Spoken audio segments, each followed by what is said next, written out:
관리 기업이죠. 그러니까 이네들만큼 물을 소중하게 다뤄야 되고 어떤 물 절약 이런 것들을 이야기해야 되는 정원이죠.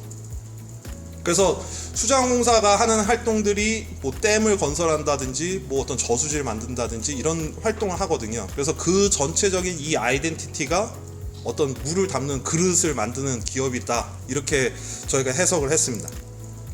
그래서 계획도는 굉장히 단순한데 그냥 그릇 하나 있고 저런 스트라이프 패턴의 화단이 있는 거죠. 근데 이 내용의 면면들은 사실 어떤 가물었던 모래의 땅에서 가뭄의 땅, 어떤 녹색의 땅, 이런 점진적인 변화감을 보여주고자 했던 정원이고요. 보시면은 그 그릇에 대한 얘기죠. 그래서 이 물발자국이라는 거거든요. 이게 그때 당시에 조성을 할 때 당시에 저 밑에 눈금이 있는데 눈금이 이제 물의 양을 다 나타내 줍니다. 이게 몇 리터고 이게 뭐 3,000리터고 이게 10,000리터고 이런 양을 다 보여주는, 서서히 변하면서. 그래서 우리가 실제로 내가 샤워할 때 물의 양을 얼마나 많이 쓰는지를 잘 모르시잖아요. 그러니까 뭐 적어도 한 300리터를 쓰는데 300리터를 쓰는 그 실제 물의 양을 보여주는 그런 접시의 형태입니다. 그래서 이 수면에 그 잔잔한 거울 연못이라고 하죠. 그래서 잔잔한 수면에 비춰지는 어떤 주변의 풍광들을 그대로 담아내는 방식, 이런 것들 거울처럼 담아내는 방식들을 이야기했고요. 선비의 느린 정원, 그래서 어떤 한국적인 정원을 하나 실내 정원에 구현을 하자라고 해서 그 당시에 이런 디자인으로 제안했었습니다. 그래서 선비의 어떤 그 일상생활의 모습들, 그런 것들을 매낭국축하고 이제 연계에 지어서 디자인했었죠. 그러니까 한국 선비 정원은 사실 특징적인 게 뭐 화려하거나 뭐 이렇게 뽐내거나 이런 거보다는 좀 더 어떻게 보면 느슨하게 유유자적하면서 이런 식물도 발견해서 뭐 하나 차로 따먹어 볼까, 뭐 혹은 이런 것들 키워볼까, 굉장히 좀 천천히 하는 방식이거든요. 그래서 그런 정원을 한번 보여주자라고 저희가 구현을 하고자 했었고요. 어떤 정원 디자인을 어떻게 이야기로 풀어낼 것이냐, 어떤 팁 같은 걸 좀 말씀드리겠습니다. 이제 제가 항상 강조하는 부분은 이 세 가지입니다.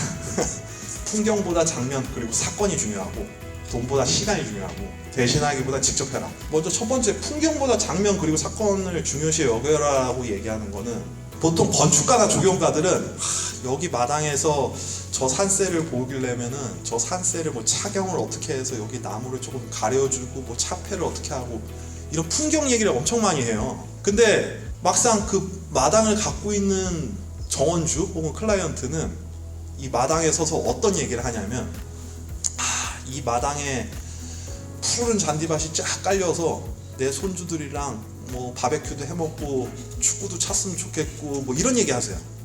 그러니까 뭐가 차이가 있냐면, 아까 전문가들이 얘기하는 건 풍경을 얘기하는데, 이 실제 이용하고자 하거나 사용하려는 사람은 그 장면을 생각하거든요. 그게 정원을 기획하거나 만들 때 그 장면을 생각하는 게 잘못된 방식은 아닙니다. 내가 풍경만을 집중하기보다는 이걸 어떻게 쓸 것인지, 장면이 어떤 장면이 떠오르게 만들 것인지, 이 나중에 만들어서 어떤 장면이 펼쳐질 것인지, 아니면 여기서 어떤 이벤트, 사건들이 발생하게 할 것인지 접근하는 것도 하나의 방식이다 라고 얘기하는 거고요. 그리고 돈보다는 시간, 이건 뭐 말 안 해도 아시겠죠.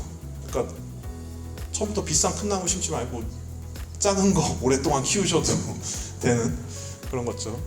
그리고 사실 대신하기보다 직접 하라고 하는 게, 아까 프로젝트들을 이렇게 쭉 설명을 해드렸을 때 결국은 저희도 이게 직접 공사하고 직접 삽질해서 꽃 심고 막 이런 과정을 거치잖아요.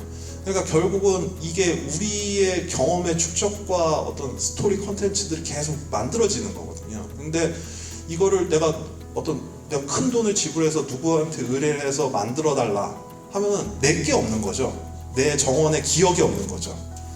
본인의 정원의 기억을 만들고 싶으면 본인이 직접 해서 내가 이걸 심느라고 얼마나 고생했고 이걸 또 죽여서 몇 번째 심고 있고, 이런 스토리를 계속 축적해 나가는 훨씬 더 정원의 가치가 생깁니다.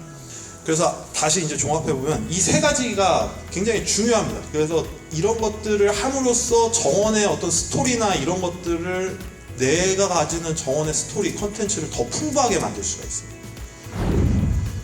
그리고 너무나도 중요한 얘기는 순수한 즐거움을 맛볼 수가 있다 있다라는 거죠. 그래서 이런 우리가 어떤 정원 활동이라는 거는 본인들이 이게 정원을 활동을 하고 있는 사람들이 적극적으로 혹은 능동적으로 할 때 진짜 가치가 발현이 되거든요. 그래서 그런 부분에서라면 조금 나는 식물 잘 몰라, 혹은 난 미적 감각이 떨어져, 혹은 난 체력이 약해, 여러 가지 이유가 조금 안 되는 이유가 있을 거예요. 근데 그것들조차도 다 나중에 결과물이나 어떤 이 축적된 콘텐츠에서 보면은 다 그게 좋은 경험이고 좋은 이야기거리가 되면서 이 정원에 살을 더 붙여주게 됩니다, 실제로. 그래서 그런 부분을 염두에 두시는 바람으로 오늘 강연을 마치도록 하겠습니다. 네, 감사합니다.